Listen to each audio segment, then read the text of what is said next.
안녕하세요. 결혼한 지 올해로 6년 차, 3살 난 딸아이를 키우고 있는 30대 여성입니다. 제가 오늘 이렇게 글을 쓰게 된 건 염치가 뭔지 모르는 듯한 신우와 어머님 때문이에요. 사실 신우랑 어머님이 어떻건 간에 남편만이라도 제정신이면 제가 이렇게 글을 쓰는 일까진 없었을 텐데. 팔은 안으로 굽는다더니 남편도 은근슬쩍 신우랑 어머님 편을 드는 게 아주 꼴사나워 죽겠네요. 그런데 제가 이혼하자니까 그건 또 못한다고 징징거리고. 사람 성품이 나쁜 건 아닌데 맺고 끊는 걸 잘 못하다 보니 그 여파가 전부 다 저에게 오는 듯합니다. 남편하고는 지인의 소개로 만났지만 바로 연애를 시작한 것은 아니었어요. 당시 남편이나 저나 직장을 다니는 회사원이었는데 둘 다 워낙 일이 바쁘다 보니 서로를 알아갈 만한 시간적 여유가 없었거든요. 그래서 거의 서로 연락처만 가지고 있는 수준으로 1년이란 시간을 흘려보냈다가 우연한 계기로 다시 연락을 주고받기 시작했고, 그리고 이후로 급속도로 가까워져 연인이 되었네요. 연애하는 동안 어느 다른 연인들처럼 저희도 별것도 아닌 일로 다투기도 하고 마음 상해하기도 하고, 하지만 헤어진 애만의 그런 소리까지 해본 적은 없어요. 보통은 한두 시간 내에는 풀리고 길어도 하루 이상을 가지 않았죠. 말 그대로 남들 하는 만큼의 평범한 연애를 했어요. 그리고 사귄 지 1년 반이 지났을 무렵 남편이 장미꽃 한 다발을 내밀며 프로포즈를 해와서 결혼까지 약속하게 되었죠.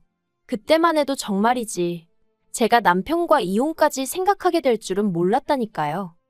결혼할 때 양가로부터 받은 도움은 없어요.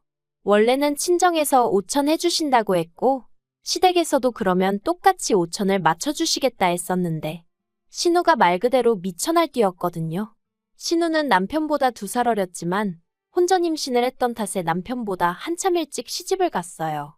그리고 그때 어머님이 혼전 임신으로 시집가는 딸이 너무 미워서 한 푼도 안 해주셨다고 들었습니다.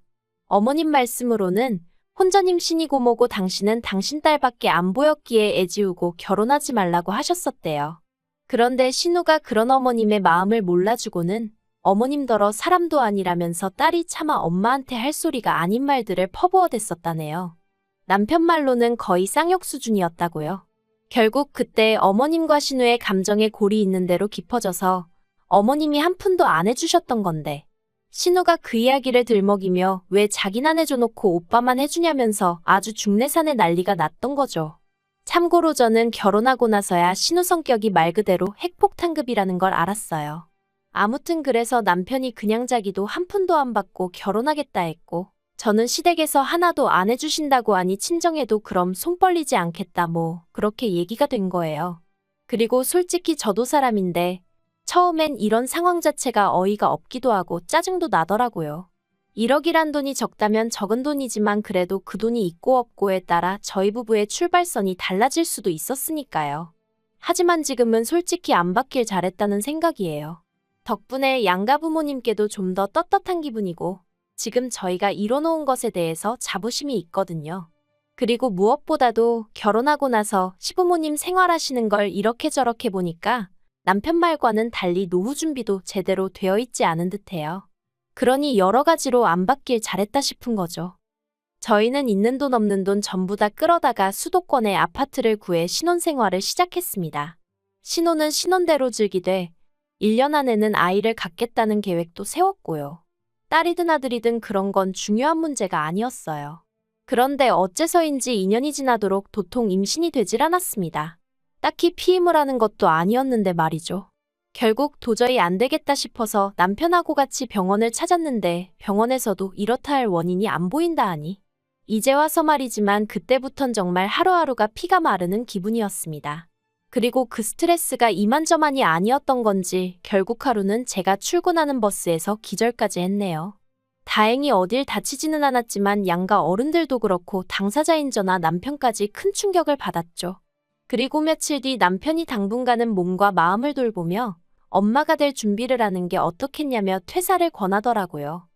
솔직히 처음엔 남편이 너무 이기적이란 생각도 들었고 상황 자체가 짜증이 났어요. 하지만 남편은 정말 제가 걱정돼서 꺼낸 이야기였다는 걸 알았기에 결국 남편과 상의 끝에 저는 퇴사를 했습니다. 이후로는 집에서 잘 자고 잘 먹고 돌이켜 생각해보면 사회생활 시작한 이후로 그렇게 늘어져 있어 본 적이 없었던 것 같아요. 아무튼 그리고 정말 놀랍게도 저는 퇴사 3달 만에 임신을 하게 되었습니다. 그리고 눈에 넣어도 아프지 않을 딸을 낳게 되었죠. 자식을 키우는 게 쉬운 일이 아니라는 건 이미 너무 많이 보고 들어서 알고는 있었지만 그래도 말 그대로 장난이 아니더라고요. 누가 애만 봐준다고 하면 그냥 차라리 하루라도 빨리 출근을 하고 싶은 기분이었달까요? 그리고 아닌 게 아니라 혹시나 하는 마음으로 어머님께 물어본 적도 있어요. 아이를 봐주시면 매달 200만 원씩 드리겠다고. 평일에만 좀 봐주시면 안 되겠냐. 하지만 어머님이 정말 단칼에 거절을 하시대요. 너희 자식은 너희가 키워야지. 왜 남의 손을 타려고 하냐면서 말이죠. 이땐 좀 서운했어요. 언뜻 듣기로는 신혼의 첫째를 한동안 키워주셨다 들었거든요. 하지만 남편 말로는 그때 신혼의 애를 돌보시면서 여러 가지로 고생을 하셔서 저렇게 진저리를 치시는 거니 저더러 이해를 좀 했으면 좋겠다고 하더라고요. 그래서 저도 더는 말 안 했어요. 그리고 뭐 또 딸하고 며느리는 좀 다르잖아요. 아무튼 이런저런 우여곡절을 거치며 어느새 1년이란 시간이 흘렀고 저희 애 첫돌이 막 지나고 나서 신혼에도 출산을 했어요. 신혼애의 경우 그러니까 둘째였죠. 그런데 그게 화근이었다고 해야 할지. 신우가 자꾸 저희 애랑 자기네 애를 비교하기 시작했거든요. 그리고 그 비교라는 게 누가 더 예쁜 애 똑똑한 애 이런 게 아니라 자꾸 불쌍한 척을 하는 거예요. 일단 저희 애 같은 경우 워낙 양가에서 기다리던 아이이기도 했고 그렇다 보니 여기저기서 받는 선물 같은 게 많았어요. 그리고 특히나 친정에서는 첫 외손녀라는 타이틀 덕분에 친정부모님께서 애가 어려서 나중에 기억도 못한다는 제 이야기에도 불구하고 그저 당신들이 좋아서 해주는 거라며 좋은 브랜드에서 오시며 장난감이며 많이도 해주셨어요. 하지만 신혼에는 사정이 저희와는 달랐거든요. 일단 당장 시부모님도 가뜩이나 벌이도 마땅치 않은 데다가 시매부도 탐탁치 않아 하시는 상황이었는데 그 와중에 신우가 둘째를 낳았다는 걸 이해가 안 된다는 식으로 표현하셨어요. 그리고 시댁 형편이 넉넉한 것도 아니다 보니 뭐 크게 해주시는 건 없으신 것 같았고요. 그러니 신우 입장에서는 나름대로 서운했던 게 있었던 모양인데 그 서운함을 자꾸 제 앞에서 표현하는 거예요. 가령 저희 애가 모 브랜드를 입고 있으면 애한테 벌써 이런 것도 입혀주냐, 우리 애는 시장에서 사 입힌다, 뭐 이런 식으로요. 그리고 저는 저대로 그런 말을 들으면 마음이 편치 않아서 처음엔 저희 애 물건 중에 안 쓰는 걸로 한두 개 챙겨주고 그랬는데 그런 제 태도가 문제였을까요? 언젠가부턴 아주 대놓고 이거 달라 저거 달라 하는데 어이가 없었죠. 그래서 부담을 느낀 제가 조금씩 거리를 두기 시작했는데 이걸 가지고도 저희 남편한테 어지간히 징징거린 모양이 돼요. 하지만 결정적으로 제가 신우에게 질려버린 건 먼저 언급한 일들 때문만은 아니었어요. 어디서부터 어떻게 이야기해야 하나 싶은데 지난 설 어쩐 일로 시매부는 그쪽 본가에 간다 하고 신우는 애들만 데리고 친정, 그러니까 저한테는 시댁이죠. 아무튼 왔더라고요. 그리고 그때 둘 사이에 무슨 일이라도 있나? 잠깐 생각은 했었는데 아니나 다를까 얼마 지나지 않아 신우랑 시매부 사이가 좋지 않다는 이야기가 조금씩 들려오대요. 하지만 아무리 신우네 이야기라고 해도 엄연히 남의 집 가정사였던 만큼 남편에게 따로 뭘 묻고 그러진 않았어요. 제가 워낙 남의 이야기에 그것도 안 좋은 이야기면 더더욱 관심을 갖는 성격이 아니거든요. 그런데 알고 보니 시매부한테 여자가 있었다대요. 같은 회사에 다니는 젊은 아가씨라나 뭐라나. 그 아가씨도 제정신이 아닌 거죠. 저희 시매부라지만 참으로 별 볼 일 없는 유부남인데. 아무튼 그래서 시매부가 이혼하자고 그랬나 봐요. 애들은 자기가 키울 테니 재산만 받고 이혼해달라고요. 그런데 신우가 자기 재산 필요 없다고 애들만 달라고 했대요. 양육비도 안 받겠다면서요. 솔직히 그 이야기 듣고 어이가 없었어요. 재산이 애들보다 더 좋다 뭐 그런 건 아니지만 도대체 무슨 생각으로 돈도 필요 없다, 애들만 달라 그런 건가 싶어서요. 요새 애들 키우는데 돈이 한두 푼 드는 것도 아닌데. 아무튼 그렇다고 마음 떠났다는 남자 붙들고 살라고 할 수는 없잖아요. 신우랑 제 사이가 그런 조언을 주고받을 관계도 아니고. 그래서 저는 아무 말도 안 했고 아무튼 그렇게 두 사람이 이혼을 했어요. 그런데 그 두 사람의 이혼이 제 결혼 생활에도 영향을 미칠 거라곤 그땐 미처 생각지 못했습니다. 신우는 결혼 이후로 계속해서 전업주부로 살았고 그랬기에 딱히 경력이라던가 내세울 게 없었어요. 그러니 이혼 이야기가 오가기 시작한 무렵부터는 정말 이혼하게 되면 뭘 해먹고 살아야 하냐며 이래저래 고민이 많은 눈치였죠. 그래서 한 번은 보다 못한 제가 지나가는 말로 기술이라도 배워두면 좋지 않겠냐니까 어느 세월에 뭘 배워서 돈을 버냐며 오히려 짜증을 내대요. 좀 황당했죠. 기술도 없고 경력도 없는 자기를 그럼 누가 써줄 거라고 생각하는 건가 싶어서. 하지만 평양감사도 본인이 싫으면 그만이라고 그냥 무조건 싫다는 사람한테 제가 무슨 말을 더 하나 싶더라고요. 그래서 저도 더는 아무 말도 안 했어요. 그리고 다행히 얼마 후 신우 사는 동네에 엄청 큰 마트가 오픈을 해서 거기서 계산원으로 일을 하기로 했다대요. 그렇게 이제 그런대로 정리가 되었나 했는데 신우가 계산원으로 일한 지 한 달이나 됐나 싶은 무렵 때려쳤다는 소식이 들려왔어요. 자기가 아무리 계산해봐도 시간당 10,000원 받아가면서 애들 키울 돈을 못 벌 것 같아서 관뒀다고요. 어이가 없고 기도 안 차대요. 하지만 신우는 계속해서 이렇게는 못 산다며 말 그대로 지 잘났다고 떠들어대더니 이달 초 자기가 밤에만 일하고 대신 한 달에 400만 원씩 받을 수 있는 일을 찾았답니다. 당황스러웠죠. 어떤 일이 밤에만 일을 하는데 400씩이나 주나 싶은 게. 그리고 이내 안 좋은 생각이 들어서 저랑 남편이 신우를 붙들고 도대체 무슨 일이냐 몇 번이나 물었는데 입을 정말 딱 다물고 죽어도 말을 안 해주는 거예요. 한다는 말이라곤 남 부끄러운 짓은 안 한다. 합법적인 일이다. 아니 다 큰 성인이 말을 안 해주는데 저희가 뭘 어떻게 할 수 있었겠어요. 결국 뭔지도 모르면서 말려도 보고 화도 내보고 그러다가 결국 두 손 두 발 다 들었죠. 그리고는 이달 초 시부모님한테 연락이 왔습니다.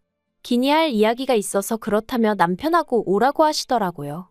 혹시 돈 이야기인가 싶었지만 결혼 전부터 남편하고 분명히 해둔 것들 중 하나가 가족과는 돈 거래를 하지 않는다였기 때문에 이 부분만큼은 별 걱정이 없었거든요. 그래서 아무튼 어머님의 한껏 진지하신 목소리와 별개로 저는 비교적 가벼운 마음으로 시댁을 찾았는데 거기서 생각지도 못한 이야기를 듣게 되었죠. 어머님이 이리저리 돌려가며 이야기를 꺼내셨지만 말씀의 포인트는 저희더러 아니 저더러 시조카 둘을 맡아주라는 것이었습니다. 정말 너무 놀라고 당황스러워서 심장이 벌렁벌렁거린다는 게 이런 거구나 싶었어요. 제가 갑자기 그게 무슨 말씀이시냐 되물으니 어머님이 하시는 말씀이 신우가 하는 일이 뭔지는 당신도 모르신답니다. 하지만 그 일을 하려면 낮에는 신우가 좀 쉬어야 하는데 애들이 둘이나 되니 도통 신우가 쉴 수가 없어서 힘들어한다는 거예요. 그러니 애들을 누가 좀 맡아줘야겠는데 생각해보니까 제가 지금 육아하느라 어디 회사를 다니는 것도 아니지 않냐면서 하나 돌보는 거나 셋 돌보는 거나 별 차이 없을 거라고 저더러 시조카 좀 맡아주라나요? 그래서 제가 그게 말이 되냐고 못한다고 했어요. 가뜩이나 하나 돌보는 것도 정말 진땀이 뻘뻘 나는데 어떻게 시조카들까지 보느냐고 어머님한테 이런 이야기를 하시는 것 자체가 서운하다고도 했죠. 하지만 어머님께선 계속 미안하다 하시면서도 그래도 가족끼리 도와줘야지 어떻게 모른 척을 하냐는데. 그리고 그 순간 저도 모르게 어머님께 그럼 어머님이 좀 봐주시면 되지 않냐 했습니다. 시조카들 입장에서도 외숙모보다는 할머니가 편하지 않겠냐고요. 그랬더니 어머님 말씀이 당신은 체력이 딸려서 못한다며 저더러 집에서 애 키운다는 핑계로 일도 안 하지 않냐. 시조카들 봐주면 그래도 신우가 달에 100만 원은 주겠다고 하더라. 어머님은 200만 원을 드린다고 해도 애는 못 봐준다 하셔놓고 저더러는 100만 원 받고 시조카 둘을 보라는 건가 싶은 게 생각할수록 어처구니가 없더라니까요. 사실 저는 그래도 어머님은 신우에 비해 사리분별이 되시고 경우가 있으신 분인 줄 알았어요. 그런데 막상 당신 딸이 힘들다 어쩌다 하니까 결국 며느리 인절을 붙들고 늘어지시는 게 어머님이 나쁘다고 생각은 안 해요. 제일 나쁜 건 신우죠.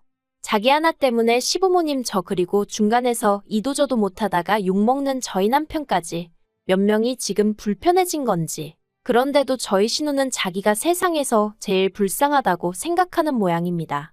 하루가 멀다 하고 저한테 문자로 유치원 선생들은 한 반에 10명씩도 놓고 보던데 언니는 겨우 셋만 보는 건데 그게 안 된다는 거냐? 언니 어차피 수입도 없어서 우리 오빠한테 빌부터 살지 않냐? 우리 애들 봐주면 내가 100만 원씩 준다는데 돈 벌기 싫은 거냐? 별의별 헛소리를 짓거려대고 있고요. 그래서 저도 신우한테 자기가 싸놓은 똥은 자기가 치우는 거라고 막말을 해버렸어요. 시조카들이 똥이라는 건 아니지만 그러니까 자기가 뭐 가진 게 있다고 돈도 안 받고 애들만 데려왔냐고요. 그랬더니 이제 신우가 어머님한테 제가 얘기한 것만 쏙 전달을 한 건지 어머님이 저더러 새치여로 사람을 죽이고 살리는 법이라며 말 그따위로 하지 말라네요. 신우가 틀린 말 한 것도 없다면서. 그리고는 신우는 그래도 혼자 어떻게든 살아보려고 하지만 저는 남편 피 빨아먹고 사는 거나 마찬가지라는데 어이가 없어서 어머님이야말로 지금 새치여로 저 죽이시는 거라니까 저더러 시애미한테 따박따박 말대꾸한다고 뭘하시고. 이렇게 오간 대화를 다 적을 순 없지만 그냥 한마디로 수준도 낮고 내용도 없어요. 그래서 남편한테 신우 문제로 더 이상 나한테 연락 안 오게 하라고 했더니 그래도 어떻게 그러냐입니다. 그냥 좀 안쓰럽게 생각해주면 안 되냐면서. 그래서 제가 남편더러 그럼 내가 우리 딸 데리고 나가줄 테니 네가 신우한테 100만 원씩 받으면서 시조카들 봐주던지 하라 했습니다. 그리고 핏줄들끼리 한데 똘똘 뭉쳐 살라고요. 그러니까 남편이 그런 뜻은 아니었다면서 자긴 저나 저희 딸 없으면 못 산다나요? 엄청난 사이다도 아니고 솔직히 당분간 해결될 문제가 아니라는 건 알아요. 하지만 적어도 저랑 어머님 사이에서 그리고 저랑 신우 사이에서 차마 얼굴 보고 살 사람들끼리 할 말이 아닌 게 워낙 많이 오고 가서 당분간 제가 시조카들 봐줄 일은 없겠다 싶어요. 그리고 저는 저희의 어린이집 입소하는 대로 복직할 생각입니다. 그러면 자기들도 더는 저한테 어떻게 삐대보려는 생각은 못하겠죠. 신우가 꼴 보기 싫고 확실히 정리 못하는 남편도 짜증나지만 그렇다고 이혼해버리면 졸지에 저희 애는 한부모 가정이 되는 건데 그럴 순 없겠다 싶어서 제 나름대로 현실적인 해결 방안을 찾았다고 생각해요. 이렇게 별꼴을 겪어보니까 상상했던 것처럼 속 시원한 결말을 내기가 쉽진 않네요. 그래도 제 딴에는 최대한 방어하고 같이 싸우고 노력해서 그런가 후회는 없어요. 아무쪼록 신우도 좀 정신 차리고 현실 감각을 키웠으면 좋겠습니다.